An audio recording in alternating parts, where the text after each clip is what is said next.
सबसे पहले तो मैं आईपीएफ की आभारी हूँ कि मुझे आपने मैंडेट डिस्कशन में आमंत्रित किया।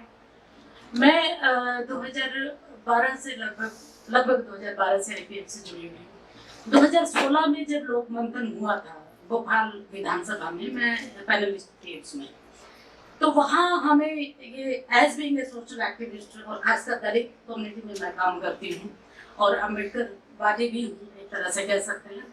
हम लोग असहमति की आवाज को हमेशा एक तरह से स्पेस देते रहे हैं। जब वहाँ डिस्कशन हुआ था लोक मंथन में, तो बहुत सारे पॉइंट्स हमारे सामने आए थे और ये लगा था कि सरकार की जो नीतियां हैं, खासकर 8 जो मूलभूत जो नीतियां थी, डॉक्टर साहब चले गए जो शुरू में ही जिन्होंने बोला था, उन्हीं में ऐड करते हुए मैं बस कहना चाहती हूँ, रिपीट नहीं करना चाहती, कि ये ग्राउंड लेवल तक अगर पहुंचती है तो एक नया मैंडेट आएगा। इसमें भी कोई दराई नहीं कि अब की बार का जो चुनाव हुआ वो जात और धर्म से ऊपर उठकर हुआ। मैं इसलिए ये कहना चाहती हूँ क्योंकि जो सीधे रूप से जो सरकार और एक आम नागरिक, जो दोनों का जो एक संबंध था, वो इस सरकार ने एक नया एक जो एक तरह से हम प्रयोग कहेंगे वो दिया। अभी तक की जो सरकारें थी वो पॉलिसी तो बनाती थी। मैं अगर एकदम सीधे रूप से बात करूं पॉलिसी की, निर्मल भारत अभियान यहाँ चला, लेकिन स्वच्छ भारत अभियान जब आया तो वो सीधे रूप से नागरिक से जुड़ा हुआ था, जो एक लार्ज जो कम्युनिटी को प्रभावित किया, खासकर महिलाओं को। वो महिलाएं जो हमेशा रोटी कपड़ा मकान के ऊपर हमेशा मेहनत करते रहे, लेकिन जो मूलभूत जो एक मानवीय जो एक जरूरत थी वो कहीं ना कहीं पीछे छूटी। ये एक जो लार्ज जो स्केल पे जो सरकार की जो नीति थी जो आम नागरिक तक पहुंची, ये एक बहुत बड़ा मुद्दा बना।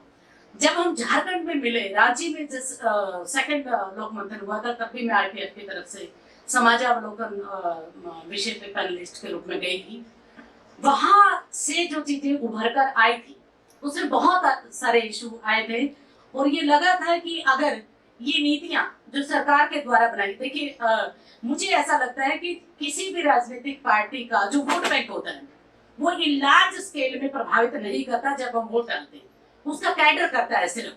लेकिन भारत की आज भी 80% जो जनता है वो मुद्दों पर एक तरह से जो मुद्दे भी वो जो उनके रोजी रोटी से सीधा जुड़े हुए होते हैं, बिल्कुल एकदम उनको प्रभावित जो करते हैं।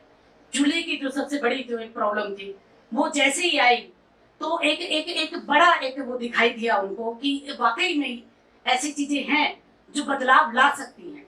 खासकर वो दलित कम्युनिटीज या वो ट्राइबल एरियाज जहां कहीं ना कहीं एक तंत्र ऐसा काम करता था जो दोनों को कंसोलिडेट नहीं होने देता था, अलग अलग रखता था।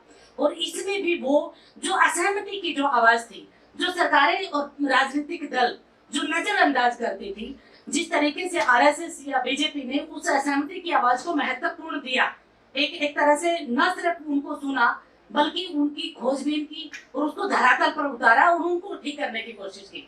मुझे ऐसा लगता है कि बहुत सारी बातों के साथ मैं एकदम समय सीमा को ध्यान रखते हुए बहुत सारी बातों के साथ सहमति के साथ ये कहना चाहती हूँ कि ये जो पॉलिसीज थी ये सीधे रूप से जनता को प्रभावित की और उसमें जाति और धर्म का जो एक तरह से जो हमेशा से गठजोड़ करके होता आया था।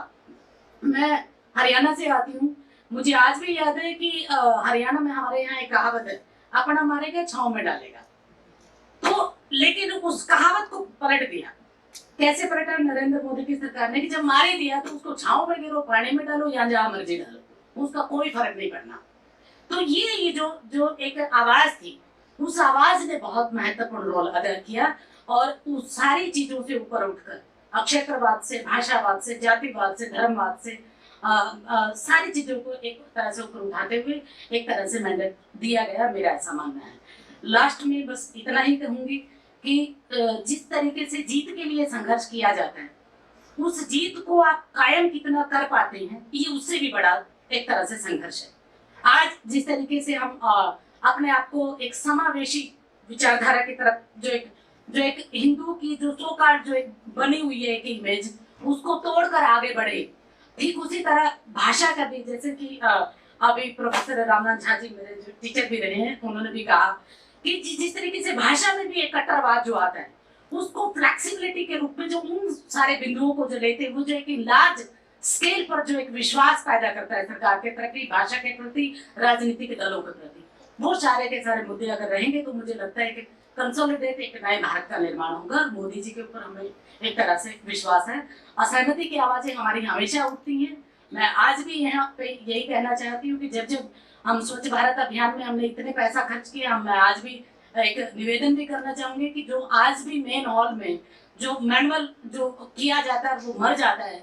जिस दिन हम एक तरफ जश्न मना रहे थे कि इतनी सीटें किस राजनीतिक दल की आई है, ठीक उसी दिन दिल्ली में 3 लोग उस सेफ्टी टैंक को साफ करते हुए मारे जाते हैं। तो मुझे लगता है सरकार इन पॉलिसीज की तरफ भी ध्यान देगी। वो चीजें क्यों ना मशीनों के माध्यम से है। हम एक तरफ अगर विश्व गुरु बनना चाहते हैं तो दूसरी तरफ हम एक ऐसी मास को भी एक तरह से बीच में कंसोलिडेट करते हुए लेकर आए, एक नए भारत का निर्माण होगा। सभी को बहुत बहुत धन्यवाद।